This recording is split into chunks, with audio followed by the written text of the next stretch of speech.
രക്ഷിതാക്കൾ അവരെ പുറകെ കിടന്ന് അവർ കളിക്കുന്ന പറഞ്ഞാൽ അവർക്ക് അവസരം ഒരുക്കി കൊടുക്കും. കുട്ടികൾക്ക് അതിനനുസരിച്ച് താല്പര്യം കുറഞ്ഞുകൊണ്ട് വരികയാണ്. നമസ്കാരം, പുതിയ വീഡിയോയിലേക്ക് നിങ്ങൾക്ക് എല്ലാവർക്കും സ്വാഗതം. ഇന്ന് നമ്മോടൊപ്പം ഉള്ളത് ഇന്ത്യൻ ടീമിൻ്റെ കോച്ച് ടോം ജോസഫാണ്.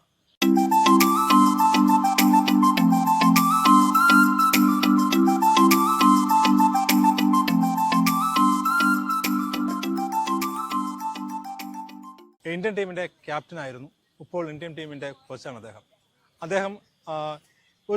എന്തായിരുന്നു വോളിബോളിൻ്റെ ഒരു പഴയ കാലത്തെ അവസ്ഥയും ഇപ്പോഴത്തെ അവസ്ഥയും എന്താണെന്ന് നിങ്ങളോട് സംസാരിക്കുന്നതായിരിക്കും. രക്ഷിതാക്കളെ പുറകെ നടന്ന് അല്ലെങ്കിൽ അടുത്തുള്ള കുട്ടികളുമായിട്ട് ഒരു ചെറിയ ഇതില്ല സമ്മർ വെക്കേഷൻ അവധിക്കാലം ആ കടകൾ ചെറിയൊരു കടകളിലിട്ട് അതിൽ നിന്ന് എന്താ പറയുക ഒരു ചെറിയ മുട്ടായി കടകളും അങ്ങനെ ചെറിയ കടകളെ വെച്ച് അതിൽ നിന്നും കിട്ടുന്ന ലാഭം അനുസരിച്ച് ചെറിയ എന്താ വോളിബോളും അങ്ങനെ കളിക്കുന്ന സാധനമൊക്കെ മേടിച്ചിട്ടാണ് ഞങ്ങളൊക്കെ വോളിബോൾ പ്ലേയേഴ്സായി മാറി. ഇപ്പോഴത്തെ കാലഘട്ടത്തിൽ നോക്കുവാണെങ്കിൽ മറിച്ച് ഭയങ്കര വ്യത്യാസമാണ്. നമ്മൾ രക്ഷിതാക്കൾ കുട്ടികളെ പുറകെ കിടക്കുന്നു, കുട്ടികൾക്ക് വേണ്ട കാര്യങ്ങളൊക്കെ നമ്മൾ മേടിച്ചു കൊടുക്കുന്നു. അവർക്കിപ്പം വോളിബോൾ ആണെങ്കിൽ ബോളിൻ്റെ കാര്യമാണെങ്കിലും 1000, 2000, 2500 രൂപ ബോളൊക്കെ മേടിച്ചു കൊടുക്കുന്നു. ഇപ്പോൾ ബാഡ്മിൻ്റൻ്റെ കാര്യം എടുത്ത് പറയുകയാണെങ്കിൽ 12-20 വരെ കുറേ റാക്കറ്റുകൾ മേടിച്ചു കൊടുക്കുന്നു. അങ്ങനെയൊക്കെ രക്ഷിതാക്കൾ അവരെ പുറകെ കിടന്ന് അവർ കളിക്കുന്ന പറഞ്ഞാൽ അവർക്ക് അവസരം ഒരുക്കി കൊടുക്കും. കുട്ടികൾക്ക് അതിനനുസരിച്ച് താല്പര്യം കുറഞ്ഞുകൊണ്ട് വരികയാണ്. അതിനൊരു കാരണം എന്തായിരിക്കും സാർ?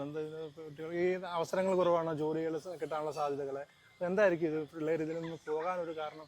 നമ്മുടെ നാട്ടിലെ ഈ കൾച്ചർ വേറൊരു കൾച്ചറാണ്. ഞാനിപ്പോൾ ഒരുപാട് വർഷം ഗൾഫ് രാജ്യങ്ങളിലൊക്കെ പല ക്ലബ്ബുകൾക്ക് വേണ്ടി കളിക്കാൻ പോയിട്ടുണ്ട്, കളിക്കാറുണ്ടാണ്. ഇപ്പോൾ ഇന്ത്യൻ ടീമിന് വേണ്ടിയാണെങ്കിലും നാഷണൽ ടീമിന് വേണ്ടിയാണെങ്കിലും പല ഇതിന് ഞാൻ വിദേശ രാജ്യങ്ങളിൽ പോയി കണ്ടു. അവിടെ കാണാൻ സാധിക്കുന്നത് തന്നെ നമ്മളെ ഓരോ വീടുകളിൽ നിന്ന് $150 കൊടുത്ത് കുട്ടികൾ ഓരോന്നായി അവരെ വീട്ടിൽ വന്ന് പറക്കിയെടുത്ത് അവരെ ഗ്രൗണ്ടിൽ കൊണ്ട് വെറുതെ വിടുക.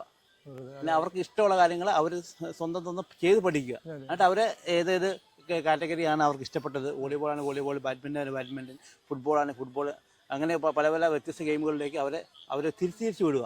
അതിനുശേഷമാണ് അവർ കോച്ചിങ്. അവർ ഏഴ് സ്റ്റേജിൽ തന്നെ വിടും. ഒരു 3 വയസ്സ് 4 വയസ്സിൽ തന്നെ ഇവരെ വിടാൻ തുടങ്ങും. അത് 3 തുടങ്ങും. അതുകൊണ്ട് അവിടെ നിന്നാണ് അവർക്ക് ഇഷ്ടപ്പെട്ട കളികൾ തിരഞ്ഞെടുത്ത് അവരെ രക്ഷിതാക്കൾ ക്ലബ്ബുകളായിട്ട് സംഘടിപ്പിച്ച് അവർ വിടുന്നു. പക്ഷേ മറിച്ച് ഇവിടെ അങ്ങനെയല്ല.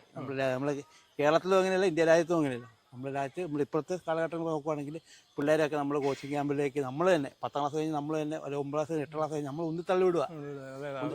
ഉന്തിത്തള്ളി വിട്ട് കഴിഞ്ഞാൽ അവിടെ ചെന്നിട്ട് ഒരു വർഷം അല്ലെങ്കിൽ 2 വർഷം അവർ കളിക്കും. 3ാമത്തെ വർഷം ആ കുട്ടിക്ക് മെഡൽ കിട്ടിയില്ലെന്ന് പറഞ്ഞാൽ രക്ഷിതാക്കൾ തന്നെ ആ കുട്ടികളെ പിൻവലിപ്പിക്കും. അവർ സ്പോർട്സിലേക്ക് തന്നെ അവരിപ്പം തുടക്കത്തിൽ തന്നെ ഞാനൊക്കെ വന്നതെന്ന് പറഞ്ഞാൽ ഒരു 16-17 വയസ്സിലാണ് ഞാൻ വോളിബോൾ തുടങ്ങിയത്.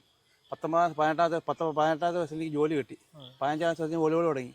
16ാമത്തെ വയസ്സിൽ ഞാൻ ഇന്ത്യൻ ടീമിന് ക്യാമ്പിൽ കയറി. അങ്ങനെയൊക്കെ പെട്ടെന്നുള്ള ഡെവലപ്മെൻ്റ് ആയിരുന്നു. ഇപ്പോഴത്തെ കുട്ടികളുടെ ഇപ്പോൾ ചെറുപ്പത്തിൽ 2ാം ക്ലാസ് മുതൽ അല്ല 3ാം ക്ലാസ് മുതൽ നമ്മളിപ്പോൾ ഓരോ ഗെയിമുകളിലേക്ക് കുട്ടികളെ ചെയ്യുന്നുണ്ട്. അപ്പോൾ അവർ ചെയ്യുന്നതുകൊണ്ട് അവർക്ക് ഒരുപാട് എന്താ പറയുക കുറച്ച് കഴിയുമ്പോഴത്തേനും കുട്ടികൾ മടുത്ത് കഴിഞ്ഞാൽ അവർ ഒരു ഡിഗ്രി അല്ലെങ്കിൽ 10ാം ക്ലാസ് +2 കഴിഞ്ഞാൽ അവർ നിർത്തി വിദേശ രാജ്യങ്ങളിലേക്ക് അവർ പോവുകയാണ്.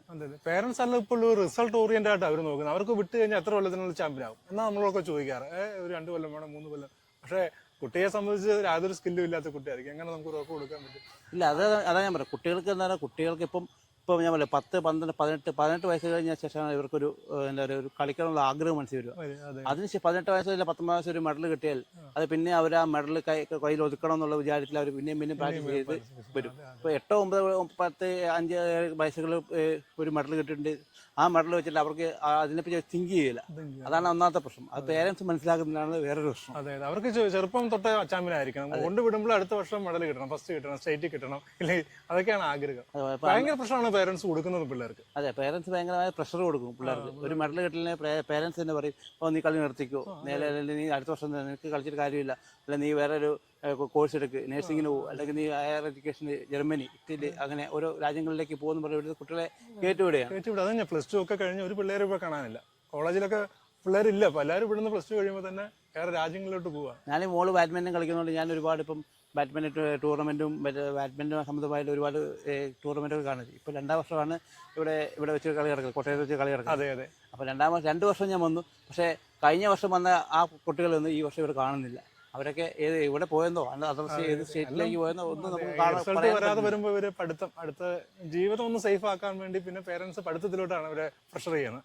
പഠിത്തത്തിലൂടെ വിട്ടുള്ള പ്രശ്നം എന്ന് വെച്ചാൽ ഓവറായി പഠിക്കുന്നതും നമ്മളിപ്പോൾ ഓരോ ഇപ്പോൾ സ്പോർട്സിലേക്ക് വരുന്നതും തമ്മിൽ രണ്ട് വ്യത്യാസമുണ്ട്. സ്പോർട്സിലേക്ക് വന്ന ഒരുപാട് എന്താ പറയുക കുട്ടികൾക്ക് ബുദ്ധിയും കുട്ടികൾക്ക് മറ്റുള്ളവരുമായിട്ടുള്ള സംസാരവും മറ്റുള്ള ഇപ്പോൾ നമ്മൾ അടുത്ത വീട്ടിലെ ആൾക്കാരെ തമ്മിൽ നമുക്ക് അറിയാത്തപ്പെടാത്തൊരു കാലഘട്ടത്തിൽ പോയിക്കൊണ്ടിരിക്കുക. ഇവർ മിങ്കിൾ ചെയ്യുമ്പോൾ ഇവർക്ക് തന്നെ ഒരു എന്താ പറയുക ഒരു മറ്റുള്ളവരെ ഇങ്ങനെ പെരുമാറണം, ഇവരെ എങ്ങനെ സേവിക്കണം, രക്ഷിതാക്കളെ ഇങ്ങനെ പെരുമാറണം, അവർക്കൊരു ബേസിക് കിട്ടും. അപ്പം അല്ലാതെ വീട്ടിലിരുന്ന് പുസ്തകം വായിച്ച് മൊത്തമായി പഠിച്ചുകൊണ്ടിരിക്കുന്ന കുട്ടികൾക്ക് ഇങ്ങനത്തെ സംഭവങ്ങളൊന്നും കിട്ടുമില്ല. അതെ അതെ, അവർക്ക് സ്വന്തമായ ചില കാര്യങ്ങൾ തന്നെ ചെയ്യാൻ പറ്റാതെ വരും. പേരൻസ് തന്നെ ബാക്കി കാര്യങ്ങളെല്ലാം ചെയ്തു കൊടുക്കുക. ഒരു സ്ഥലത്തോട്ട് കൊണ്ടുപോകണം, തന്നെ പോകാനൊന്നും അവർക്ക് അറിയാൻ വരാം. അങ്ങനെ ഒരു അവസ്ഥയിലോട്ടാണ് പോകുന്നത്. അത് ഈ ഒരു സാഹചര്യം കൊണ്ടായിരിക്കും ഇവരെ സ്കൂളിൽ നിന്ന് വീട്ടിൽ നിന്ന് സ്കൂളിലോട്ട് വേറെ ആരും നമ്മളൊരു കമ്മ്യൂണിക്കേഷൻ ഒന്നുമില്ല. ഇങ്ങനെയുള്ള കുട്ടികളാണ് നമ്മൾ പല ഇത് കാണില്ല. ഒരു എക്സാം വരുമ്പോൾ അവർക്ക് ഒരു എക്സാം വരുമ്പോൾ ആത്മഹത്യകൾ കൂടുന്നു, പ്ലസ് ടുവിന് മാർക്ക് കിട്ടില്ല, നമ്മുടെ കുട്ടികൾ ഓരോ വേണ്ടാത്ത കാര്യങ്ങളൊക്കെ ചെയ്യുന്നു എന്നൊക്കെ നമ്മൾ പലവട്ടം കേൾക്കുന്നില്ലേ. ഇവർക്ക് ഒരു മെന്റൽ കപ്പാസിറ്റി ഇതിൽ നിന്ന് കിട്ടുന്നില്ല. സ്പോർട്സിനാണ് ഇപ്പം ആദ്യത്തെ വർഷം നമുക്ക് മെഡൽ കിട്ടിയില്ല, അല്ലെങ്കിൽ രണ്ടാമത്തെ വർഷം മെഡൽ തോറ്റു കഴിയുമ്പോൾ നമുക്ക് എന്ത് ചെയ്യും, നമ്മൾ അതിനോട് പിടുത്തപ്പെടും. ഒരു മെഡൽ കിട്ടിയാൽ ആ മെഡൽ നമ്മൾ എവിടെയെങ്കിലും സ്പാർക്ക് ചെയ്തിട്ടുണ്ടെങ്കിൽ നമുക്ക് അങ്ങോട്ട് ഭയങ്കര അത് കുട്ടികൾക്ക് കൊടുക്കാനുള്ള ഒരു നല്ല ഉപദേശമാണ് അല്ലേ. കുട്ടികൾക്ക് തീർച്ചയായിട്ടും തോൽക്കുമ്പോൾ തന്നെ കളി നിർത്തി പോകുന്ന 1-2 തോൽവി കാരണം കളി നിർത്തി. ഇപ്പോൾ 1-2 വർഷം കൊണ്ട് നമ്മളിപ്പോൾ ഒരു മെഡൽ കിട്ടി അല്ലെങ്കിൽ മെഡൽ കിട്ടില്ലെന്ന് വിചാരിച്ച് നമുക്ക് എന്താ പറയുക പെട്ടെന്ന് കളി നിർത്തി പോകുന്ന ഒരുപാട് കുട്ടികൾ നമ്മളെ കാഴ്ച കണ്ടിട്ടുണ്ട്, കേട്ടിട്ടുണ്ട്. പക്ഷേ അവരോട് നമുക്ക് പറയാനുള്ളത് നമ്മൾ ഒരു മെഡൽ നമ്മളിപ്പോൾ 10ാമത്തെ വയസ്സായി 20ാമത്തെ വയസ്സിലായിരിക്കും നമുക്കൊരു മെഡൽ കിട്ടുന്നത്. ആ ഒരു മെഡൽ കൊണ്ട് നമുക്ക് എന്താ പറയുക ഏത് ഉന്നതങ്ങളിൽ എത്തിച്ചേരാൻ പറ്റും. 100% ഉറപ്പാണ്. ആ മെഡൽ കിട്ടുമ്പോൾ നമുക്കൊരു എന്താ പറയുക ഇനി നമുക്ക് കളിക്കണം, ഇനി നമുക്ക് ജയിക്കണം, ഇനി നമുക്ക് ഒരുപാട് മെഡൽ മേടിക്കണം എന്നുള്ള ആഗ്രഹം മനസ്സിൽ വന്നിട്ടുണ്ടെങ്കിൽ ആ ആഗ്രഹം വെച്ചിട്ട് വീണ്ടും പ്രാക്ടീസ് ചെയ്യുകയാണെങ്കിൽ നമുക്ക് ഇന്ത്യയിലല്ല ഏഷ്യയിലല്ല വേൾഡിൽ തന്നെ ചാമ്പ്യന്മാരാകാൻ സാധിക്കും.